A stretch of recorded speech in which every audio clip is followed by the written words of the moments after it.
السلام عليكم ورحمة الله وبركاته. أعزائي الطلبة والطالبات، معكم مستر محمد سعيد. إن شاء الله النهاردة احنا هناخد الضمائر الشخصية اللي هي ضمائر الفاعل subject pronouns والobject pronouns ضمائر المفعول والpossessive adjectives صفات الملكية والpossessive pronouns ضمائر الملكية والpossessive s اللي هي s الملكية.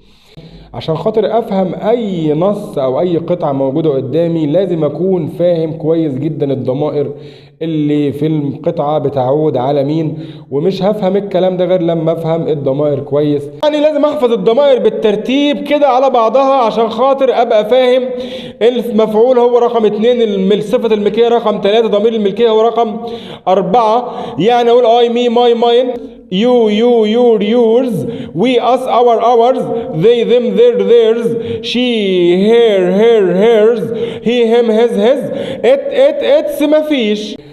عندنا ضمائر الفاعل طبعا اللي هي I ويو ووي وذي وشي وهي وات.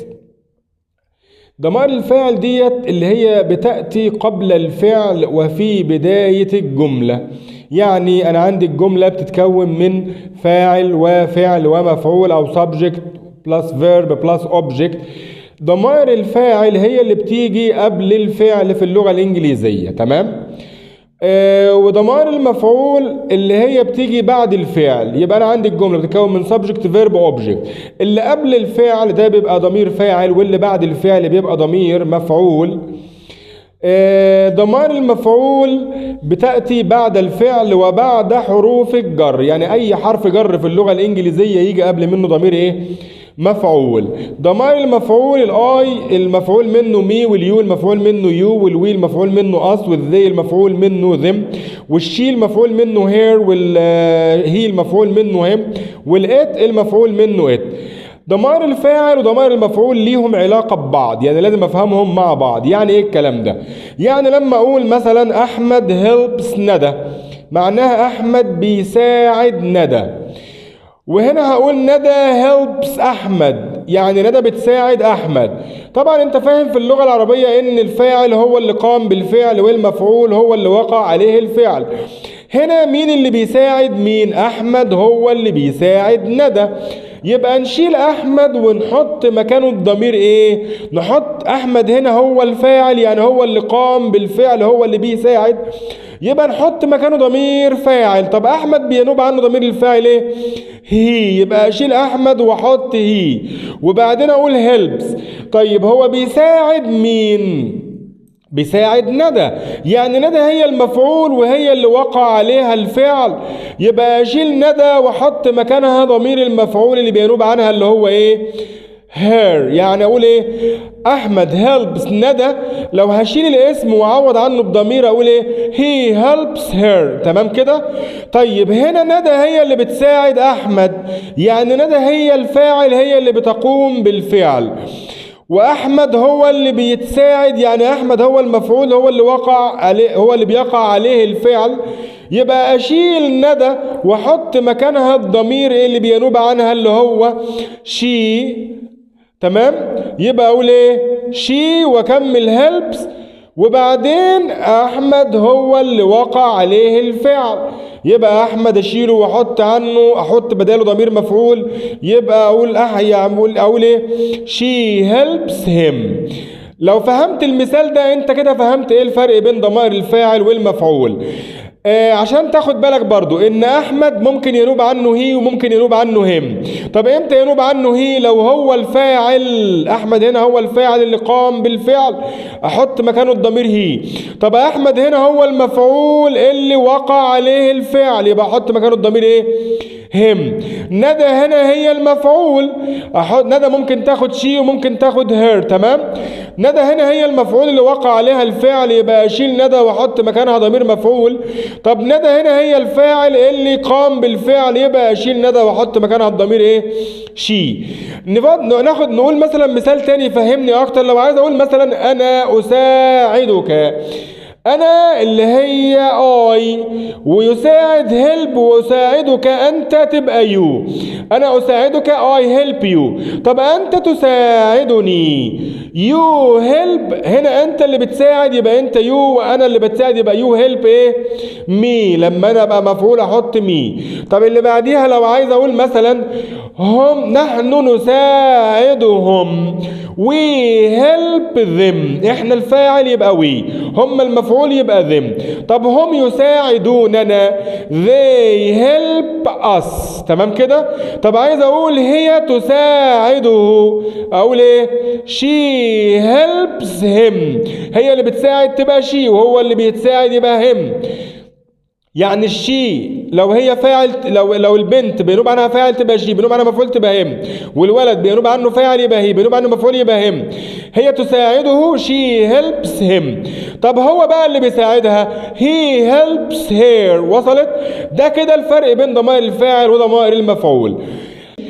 احنا كده فهمنا ضمائر الفاعل وضمائر المفعول. تعالوا نشوفوا ايه الفرق بين صفات الملكية وضمائر الملكية واس الملكية. كلهم بيعبروا عن الملكية، بس في فرق في اماكن وجودهم واستخدامهم. يعني صفات الملكية بتيجي فين؟ تأتي قبل الاسم المملوك، وضمائر الملكية تأتي بعد الاسم المملوك، واس الملكية تأتي بين اسم المالك والمملوك. وخلي بالك ان لازم المالك يجي الاول والمملوك يجي بعديه. يعني في اللغة الانجليزية بتجيب المالك الاول وبتجيب المملوك بعد منه.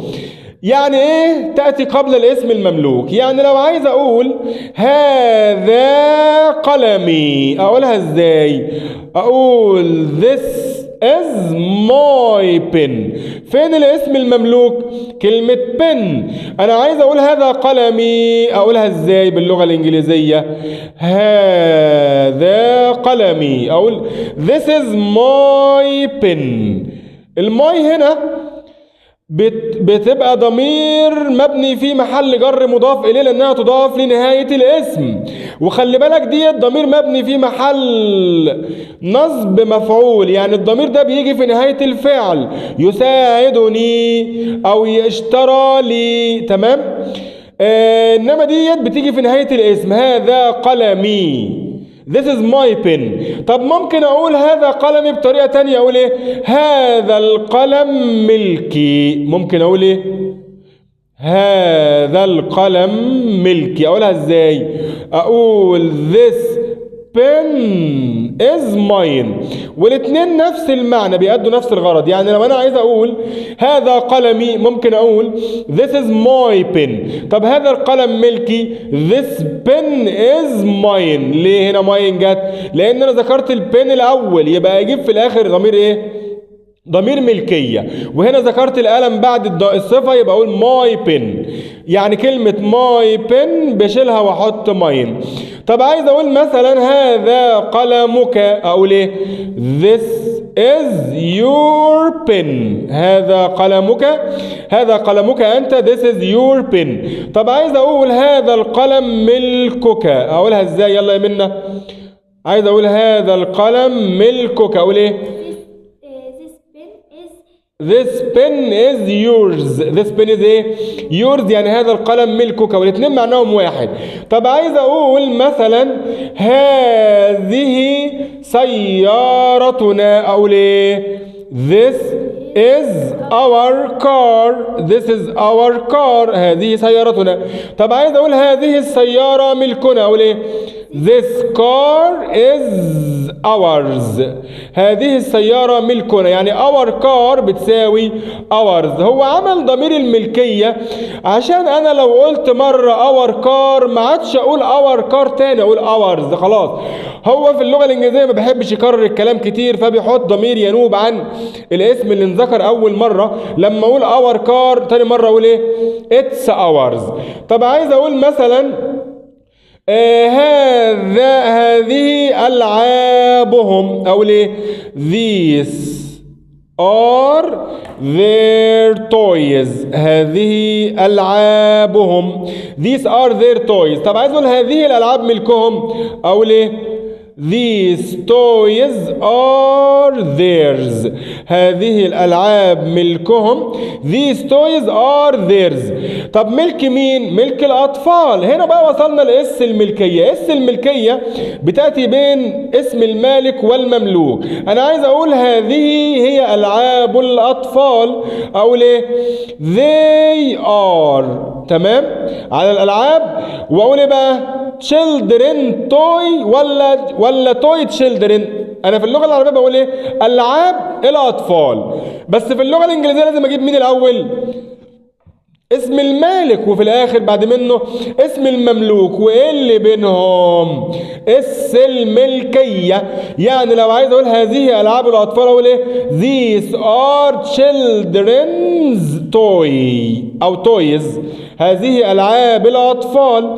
these are children's toys. ابوستروفي اس الملكيه جت بين اسم المالك، الاطفال هم المالك والالعاب هي المملوك، بجيب بينهم ايه؟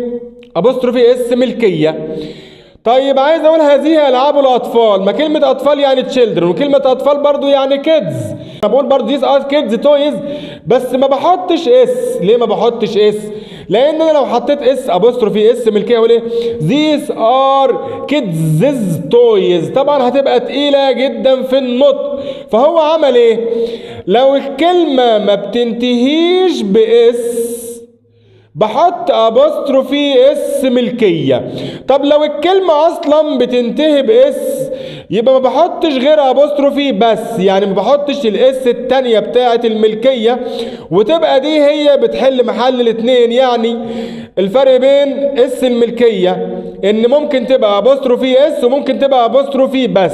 طب امتى تبقى ابوستروفي اس؟ لو قبل منها اسم ما بينتهيش باس. وامتى تبقى ابوستروفي بس؟ لو قبل منها اسم بينتهي باس. يعني هذه العاب الاطفال اقولها ازاي؟ these are children's toys او these are kids toys. النطق واحد بس هنا بحط ابوستروفي اس لان الكلمه اخرها ان، وهنا بحط ابوستروفي بس لان الكلمه اخرها اس عشان النطق ما يبقاش تقيل، واقول kids toys تبقى تقيله جدا في النطق. طيب لو عايز اقول مثلا هذا كتابها اقول ايه؟ This is her book. هذا كتابها. This is her book. هذا الكتاب ملكها أقول إيه؟ This book is hers. This book is hers. هذا الكتاب ملكها. يبقى بشيل her book واحط مكانها hers عشان خاطر لو كلمة book انذكرت ما اقولهاش تاني في الكلام. طيب كتاب مين؟ كتاب ندى. أقول this is book ندى ينفع؟ اقول this is book ندى. ما انا بقول عايز اقول باللغه العربيه ايه؟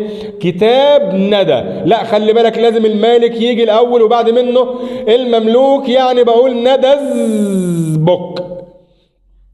ندى هي المالك والكتاب هو المملوك. بجيب المالك الاول وبعد كده المملوك وبينهم ايه؟ الكتاب بتاع ندى. الاس دي معناها الكتاب بتاع ندى، الكتاب اللي ملك ندى. يعني اقول هذا كتابها this is her book. هذا الكتاب ملكها this book is hers.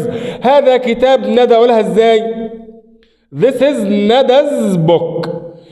طيب عايز اقول هذا ذيلها او ذيله للحصان او القطة اقول ايه؟ this is its tail. يعني احنا جبنا كلمة تيل عشان خاطر تفهم ان كلمة اتس ديت لازم يجي وراها حاجة غير ايه؟ عاقل. هذا ذيلها this is its tail.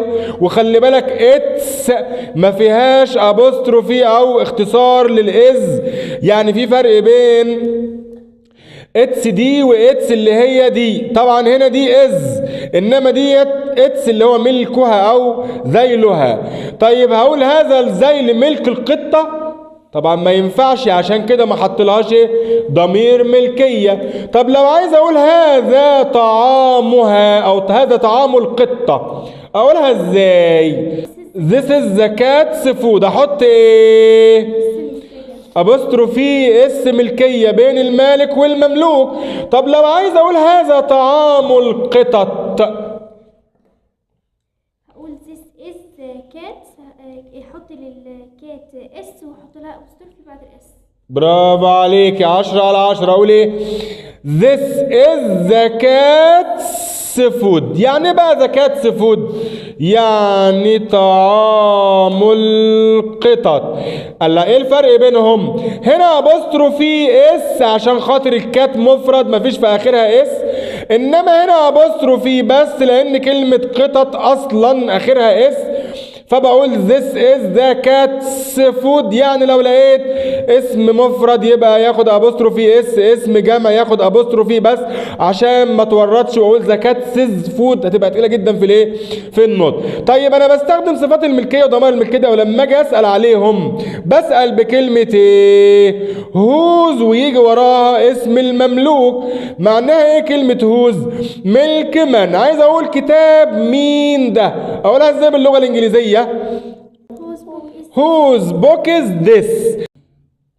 انه كتابها، هقولها ازاي؟ it's her book. عايز اقول انه كتابها it's her book. او عايز اقول انه ملكها، اقولها ازاي؟ it's hers. it's ايه؟ ما هو قال كلمة كتاب في السؤال، أنا مش مضطر إن أنا أقول هير بوك لأن هو ذكرها مرة وهو عارف هو سائل عن إيه، فأنا لما أجي أجاوب يفضل إن أنا أقول إيه؟ اتس هيرز، إنه ملكها. اللي هي مين دي بقى؟ كتاب إيه؟ الكتاب بتاع الندى. يعني أقول إيه؟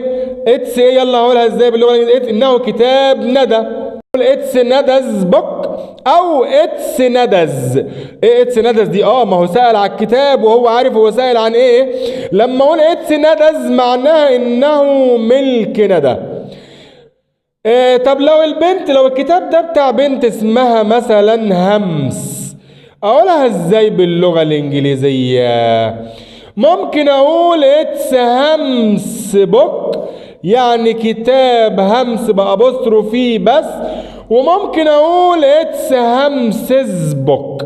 يعني الكلام ده لما يكون اسم انسان ممكن احط بعد الاس ابوستروفي اس، بس يفضل اخليها ايه؟ ابوستروفي بس. يعني لو الكلام لو هو اسم انسان ممكن اقول اسم انسان بينتهي باس، يعني اقول ممكن اقول اتس همس بوك واحط ابوستروفي بس، او اتس همسز بوك. الكلام ده في اسم الانسان فقط. طيب لما اقول whose toys are these، ملك من هذه الالعاب، لما اجي اجاوب ممكن طبعا هنا سؤال عن الملكيه، في عندي 4 حاجات بيعبروا عن الملكيه. ضمائر المفعول بتعبر عن الملكية وصفات الملكية وضمائر الملكية واس الملكية. ايه يا مستر ضمائر المفعول بتعبر عن الملكية؟ ايوه ضمائر المفعول بتعبر عن الملكية بس بعد الفعل belong to. whose toys are these، ممكن اقول انها انها تخصهم، اقول ايه؟ they belong. زي ايه؟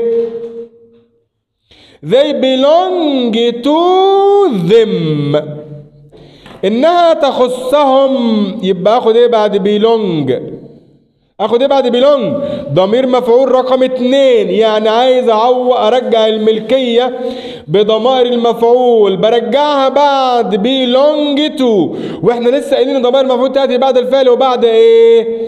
حروف الجر، وكلمة belong فيها لازم يتبعها الفعل حرف الجر ايه؟ to. فعشان كده انا مجبر ان انا اجيب ضمير ايه؟ مفعول. يبقى هقول ايه؟ they belong to them، انها العابهم. اقولها ازاي؟ they are their toys، انها ملكهم. اقولها ازاي؟ they are theirs. اشيل، هو سأل بكلمة تويز فانا مش مجبر ان انا اقول ايه؟ اقول they are theirs على طول. طب مين هم دول؟ لعب الاطفال. يبقى اقولها ازاي بقى باللغة الانجليزية؟ their. بعدين عايز اقول الاطفال children. فاكرين ولا نسيتوا؟ عايز اقول انها لعب الاطفال. الاطفال يعني ايه؟ children، انها لعب الاطفال.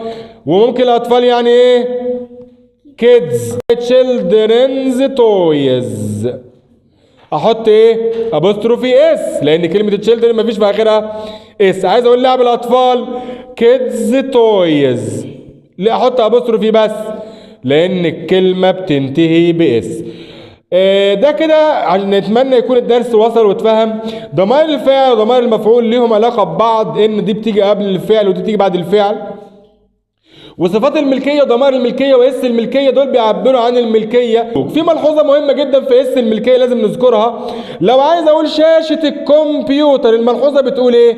الجماد لا يتبعه أبوستروفي اس ملكية. يعني ايه الجماد؟ يعني لو عايز اقول شاشة الكمبيوتر اقولها ازاي؟ كمبيوتر سكرين، ما بحطش اس ملكية، ما فيهاش الشاشة بتاعة الكمبيوتر. طب عايز اقول عجلة الاتوبيس باص تاير، تمام كده؟ جماد لا يتبعه اس ايه؟ ملكية. تعالوا نحل التمارين مع بعض ونشوف هنطبق الكلام ده ازاي ونفهم الدرس ده ازاي مع بعض.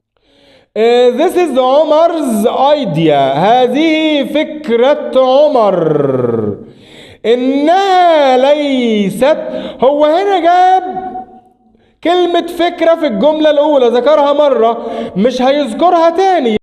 ماين، اخد هنا ضمير ملكيه لان جه قبل منه اسم المملوك. السؤال اللي بعديه بيقول لي هير ذا كذا روم، جايب هنا مملوك وعايز احط ابوستروفي اس ملكيه او ابوستروفي بس. يعني اقول تيتشرز روم ابوستروفي بس ولا تيتشرز روم ابوستروفي اس؟ اشوف بقى هل هو مدرس حجرة المدرس ولا حجرة المدرسين. بيقول لي هتلاقي مستر علي قاعد هناك مع بقية المدرسين، يبقى حجرة المدرسين، يعني كلمة مدرسين جمع اهي، يبقى ما تاخدش ابوستروفي اس، امال تاخد ايه؟ ابوستروفي بس، لان هو يقصد جمع هنا اللي هي اخرها اس. طب اللي بعديها الاطفال في الجنينة ناديهم عشان يتغدوا. طبعا الغدا هنا ده هو المملوك، يبقى انا عايز قبل منه صفة ملكية. صفة ملكية اللي هي رقم كام؟ 1 2 3، رقم 3، يعني يا اما ماي يا اما يور يا اما اور يا اما ذير يا اما هير. طب هو هنا اطفال جمع تاخد ايه؟ ذير، يبقى هنا اطفال جمع، هنا عندي اطفال جمع تاخد ايه؟ ذير لانش، يعني غداؤهم. الجملة اللي بعدها بيقول لي دونت يوز، لا تستخدم، وجايب موبايل فون. موبايل فون ده برضو ايه؟ مملوك. عايز الضمير ولا عايز ايه؟ صفة ملكية ولا ضمير ملكية؟ طالما جه بعد الضمير يبقى يجي قبل منه صفة ملكية رقم 3. يبقى احنا قلنا ايه؟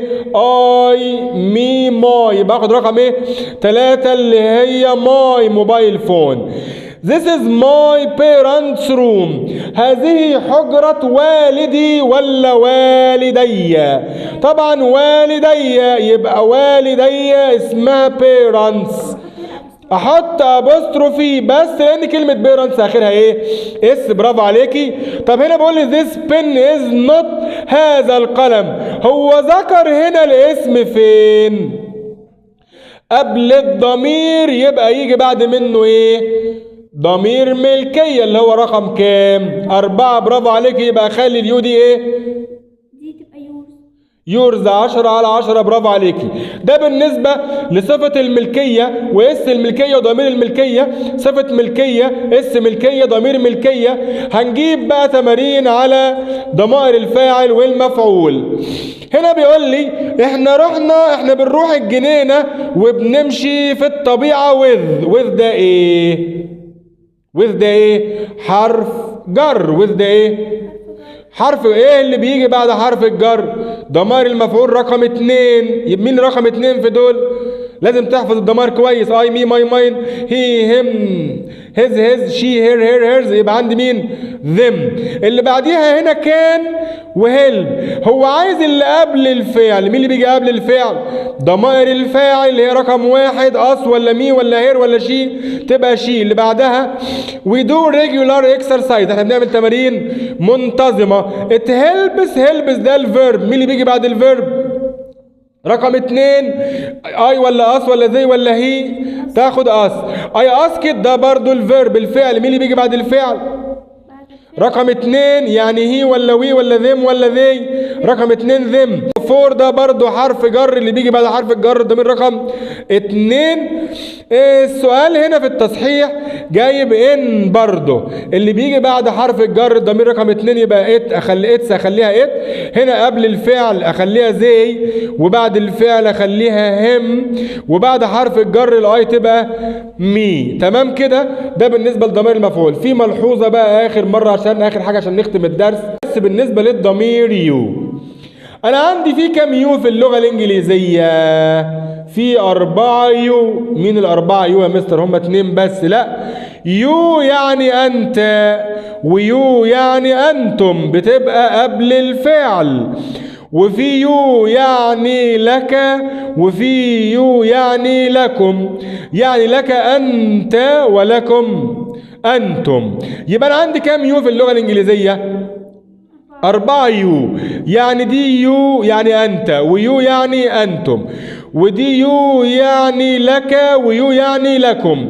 لو أنا بكلم واحد وبقول لي يو هيرد يقول لي إيه؟ آي. طب لو بكلم 2 بقول لهم يو هيرد يقولوا نحن. يعني لما أقول لواحد من أي بلد أنت هيرد يقول أنا من مصر. طب لو بسأل 2 بقولوا من أي بلد أنتم أو أنتما هيقولوا إيه؟ نحن من مصر. يعني يو تحول إلى آي لو هي 1، ويو تحول إلى وي لو هي 2. ده الكلام ده لو قبل الفعل.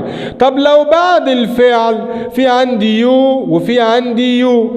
يو اللي بعد الفعل ممكن اساعدك هيقول ايوه ممكن تساعدني، يعني تحول الى ايه؟ مي. واليو التانية ديت لما بكلم 2 تحول الى ايه؟ اس. هل يمكنك مساعدتي؟ هل يمكنك هنا اليو دي انت قبل الهلب يبقى اخليها ايه؟ يو. مساعدتي تبقى مي. هل يمكنك مساعدتي؟ قوليها يلا. Can you help me؟ طب هل يمكنني مساعدتك؟ Can I help you؟ هل يمكنني مساعدتك؟ Can I help you؟ طب هل يمكننا مساعدتكم؟ قوليها يلا. Can we help you؟ هل يمكنكم مساعدتنا؟ Can you help us؟ في عندي كم يو هنا؟ يو قبل الفعل، ويو دي بقى قبل الفعل، بس دي انا بكلم ولد واحد يبقى معناها انت، ويو دي انا بكلم 2 يبقى معناها انتما. طب هنا في كام يو برضو؟ في يو بعد الفعل ويو بعد الفعل. هنا بكلم ولد واحد يبقى مساعدتك أنت، وهنا بكلم 2 أو 3 مساعدتكم أنتم. يبقى أنا عندي كام يو في اللغة الإنجليزية؟ 4 يو. طب تعالى بقى نجاوب على السؤال ده. لما واحد يسألني يقول لي هل يمكنك مساعدتي؟ أقول له إيه؟ نعم يمكنني مساعدتك. اجاوب عليها اقولها ازاي دي باللغه الانجليزيه؟ اقول ايه؟ يس، وبعدين اعكس اليو تتحول الى ايه؟ اي. برافو عليكي. وبعدين اقول ايه؟ يس اي كان هيلب يو. المي كده كده عافيه لازم تحول الى يو. طب اللي بعديها هل يمكنني مساعدتك؟ لما يجاوب عليا هيقول لي ايه؟ انا بقول لواحد هل يمكنني مساعدتك، لما يجاوب هيقول لي ايه؟ نعم يمكنك انت مساعدتي انا. هيقولها ازاي باللغه الانجليزيه؟ هيجاوب يقول ايه؟ يس، والاي ده يحول الى ايه؟ يو. الاي يحول الى يو، وبعدين انزل كان، وبعدين انزل هيلب.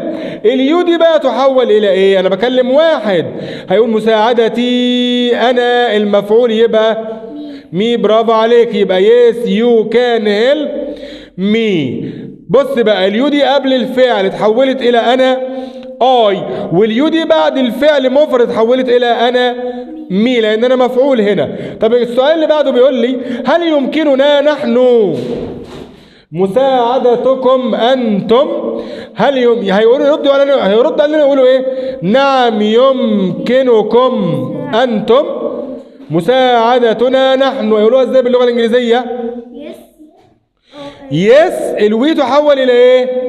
يو. الوي كده كده تحول إلى يو. بعدين يس يو كان هيلب أس. برافو عليك. ليه؟ لأن أنا بكلم اتنين، لما يردوا هيقولوا نحن اللي هي أس. طب اللي بعدها بيقول لي كان يو هيلب أس، هل يمكنكم أنتم مساعدتنا نحن؟ هيقولوا نعم نعم يمكننا مساعدتكم. باللغة الإنجليزية يقولوا إيه؟ يس اليو ده يحول إلى إيه؟ برافو عليك. اليو يحول إلى وي. يس وي كان help you. يبقى أنا عندي هنا في 4 يو.